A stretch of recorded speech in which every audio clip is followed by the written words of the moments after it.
Sony then did it. They removed him. He's gone. They closed the door. It's official. It's official.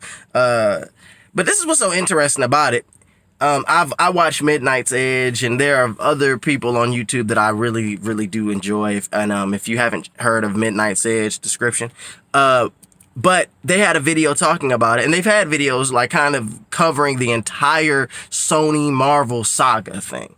And they talked about the deal perhaps potentially leaning in the way of the characters that are used in the Marvel Spider-Man films, in the Spider-Man films in the MCU, that they cannot be referenced or used in Sony's like Spider-Man films outside of the MCU.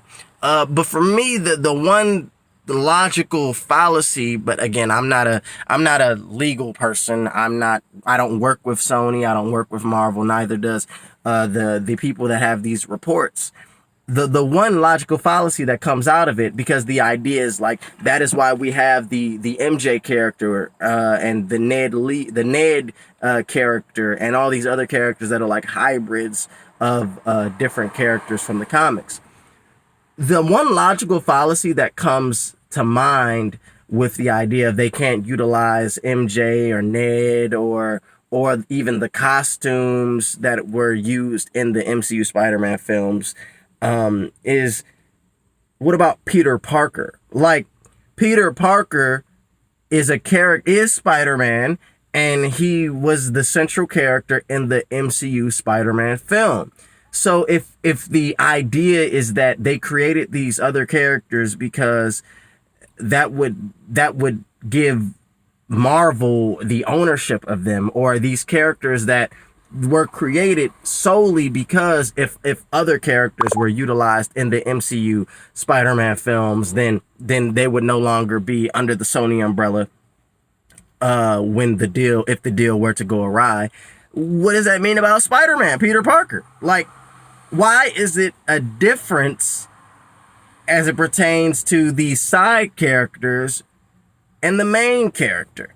If MJ had to be created because if the deal didn't work out, that MJ character remains within the Marvel Cinematic Universe or remains with Marvel, how does that not translate to Peter Parker? Like, how can you then continue the Peter Parker story? Perhaps you don't continue the Peter Parker story. Perhaps you do your own thing and it be tied to the previous Spider-Man films just by way of the actor Tom Holland. I don't know. But for me, it just doesn't make sense that MJ and that Ned and all these other characters, that they can't translate into the Sony Spider-Man films, but Peter Parker Spider-Man can. Like, that doesn't make sense to me. That doesn't make sense. If the legal framework is that each character that we use in a Marvel Cinematic Universe Spider-Man film is now under the ownership of Marvel, then wouldn't that apply to Spider-Man, right? Same thing with the suits. The suits are they have to use a new suit because it's not Sony's. Even though Sony like paid for the films, that doesn't make sense to me. It doesn't. None of that makes sense. But again, everything is early. Do they reboot with Tom Holland as Spider-Man just to confuse audiences so they believe that it's a part of the Marvel Cinematic Universe? That sounds like something they could do. Do they do that?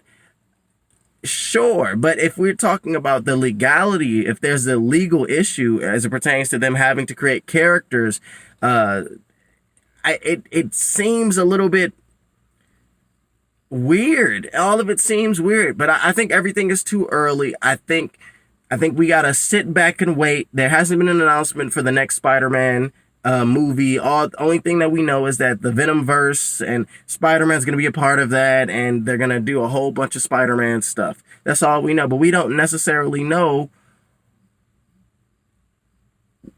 what all of it means. We don't know, but we will find out. But that's just kind of where we are. It's just this gray area of not knowing, of not knowing anything. And I think that we just got to be patient and wait. But that's what, those are my 2 cents. What do y'all think? Are people are upset? Are y'all upset about Spider-Man not being a part of the Marvel Cinematic Universe anymore? Again, I think it's,